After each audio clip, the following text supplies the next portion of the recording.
Hi there, Tish here with Fatladycrochet, and I hope you're having a great day. Today, I wanted to show you a little bit more about the Crochet Cubies book that I worked on with Annie's Attic, and talk to you a little bit about getting published and what that kind of looks like and some of the steps that you can take. We touched very briefly on it last week, but I can give you a little bit more information if you're ready for that. As well, I want to update you and show you a new project that sort of I didn't plan, but then on the weekend I was like, I think I better make this. So I want to tell you about that and what's going to happen with that pattern. So we'll start out. I just want to show you what this beautiful book is. So this is a book that I worked on with Annie's Attic in collaboration with them. And what happened was they got in touch with me. It was actually late 2024 and said, "We have this idea, and would you be interested in working with us on this idea?" And I, of course, said, "Yes, it sounds so fun." So, what happened was we sort of went back and forth with ideas on different types of designs or animals that we would include, and we landed on these 10. And they said, "Okay, well, let us know when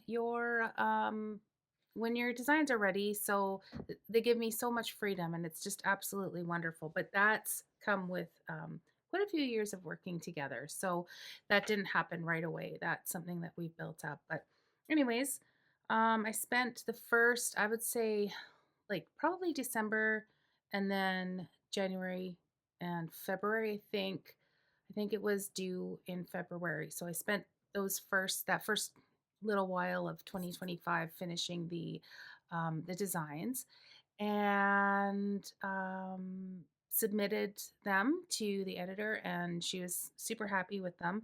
So then what happens after that is I send them a big package. They have a outline to follow as far as what they need from me from as a designer. So included in that package are things like how much yarn am I using, like the kind of yarn that I'm using, any notes that I have, the full pattern for each of like any design that I'm submitting.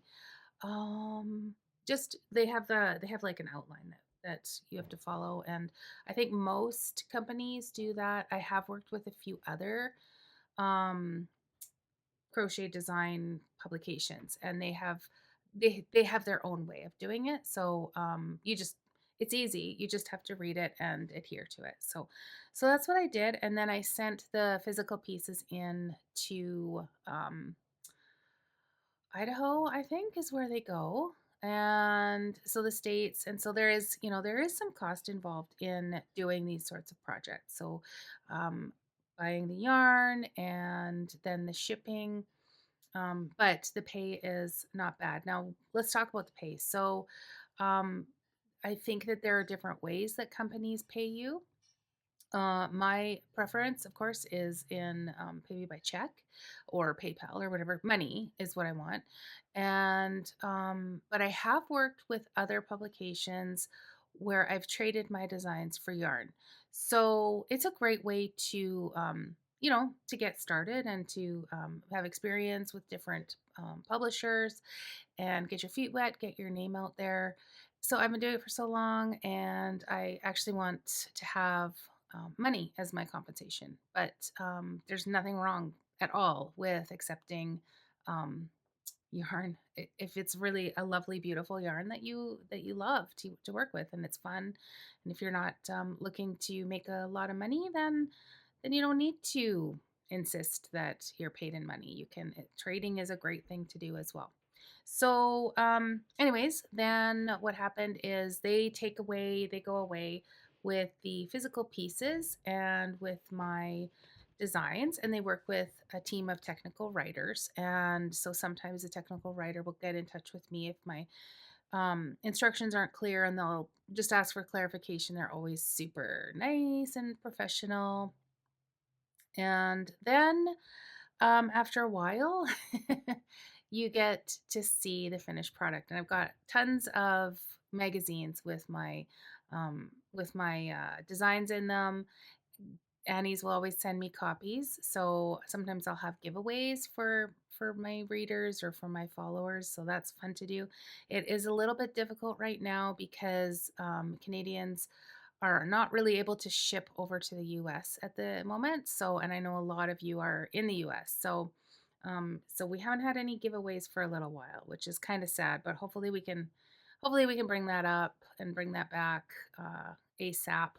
That's how it sort of the process of how this book came to be. And then, like I said, they sent me these beautiful copies, and it's just lovely to see it in person and to hold it and to see like exactly what's inside. So one thing that they've done a really beautiful job of are their photos, and photos are always something that I really try to do a lot of in my patterns, like to show people exactly where things are placed and all of those things. So they've got really, this is a beautiful publication. They've got lots of great instructions and notes and tips and tricks to get you started.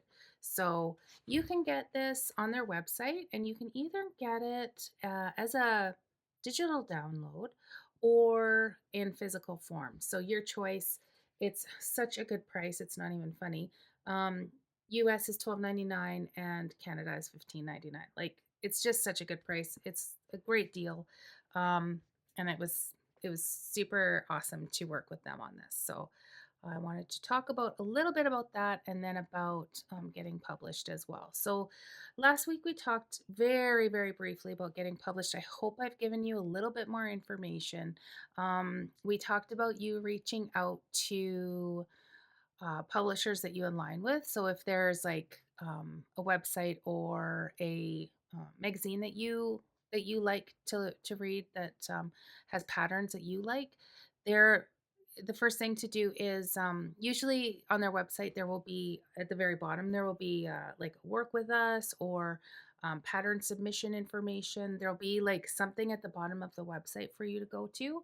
So go to that, read it, familiarize yourself with what they're looking for, and then go ahead and begin the process and reaching out. I've always found that they're always very helpful if you have questions. So if you read something and you're like, I have no idea what that means, they're always like, if you reach out to them and just say like, I don't really know what that means, can you like give me a hand, they're usually very happy to help you do that. Don't be shy. You got this. If you got a great design, let's get it out there. It's just helpful for everybody. All of us want to see your design. So please don't be shy about it. Just take that step. And if you have any questions on that, just put them in the comments and I will answer them for you. Okay, and the last thing that I wanted to show you, and okay, before I do, I just want to say that I am working on Big Bird, publishing Big Bird, and so I'm thinking I'm going to be doing some filming of the tutorial this week, and hopefully I'll be able to upload the video on the weekend. We'll see. And that means that the pattern will also be published then. So some of you have been waiting for Big Bird. And so I just wanted to tell you kind of what's happening there.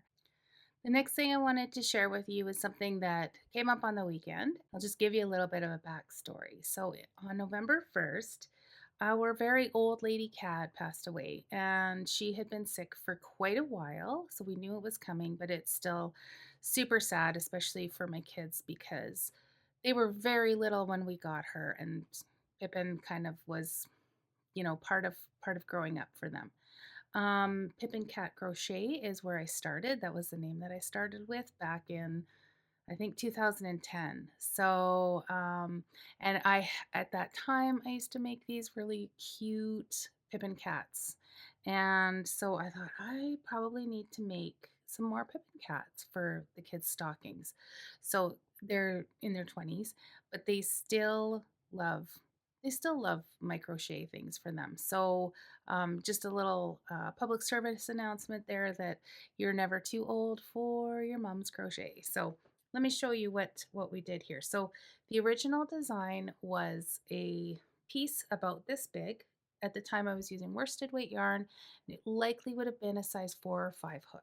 I was kind of just really getting into it. So um, But, you know that I love to use a smaller yarn now and a smaller hook. So that's what I used for this design. So we have created here a little cat's pajamas, and this is Pippin. So Pippin was a little gray kitty, and I want you just to see here the bunny slippers. So the bunny slippers I thought were like was just so cute. So I did make them. I have made them with fuzzy yarn before, and I don't love using fuzzy yarn. It's very difficult to use fuzzy yarn. So, anyways, these are the little cat's pajamas, the little Pippin cats. And these are going to be, this one's going to go in my oldest daughter's stocking because she loves blue.